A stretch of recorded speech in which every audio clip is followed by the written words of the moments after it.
আমি স্বপ্ন তো দেখতেই পারি, স্বপ্ন দেখতে তো ভয় নেই। শেখ হাসিনার মতো শাসকের যদি পতন হতে পারে, যা পতনের ঠিক 1 মাস আগে কেউ কল্পনা করতে পারছেন এভাবে তার পতন হবে? যার অহংকার ছিল এত পরিমাণ, তার পতন ঘটেছে।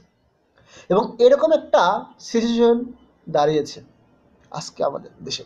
তো আমি তো স্বপ্ন দেখতে পারি বাংলাদেশে এমন একটা স্বৈরশাসকের আবির্ভাব ঘটুক, যার নেতৃত্ব হবে বলিষ্ঠ, যার নেপোটিজম বলতে যার ডায়েরিতে থাকবে না, যার ডিকশনারিতে থাকবে না, দেশপ্রেম, আইনের শাসন, যার থাকবে প্রধান লক্ষ্য, প্রধান অভীষ্ট।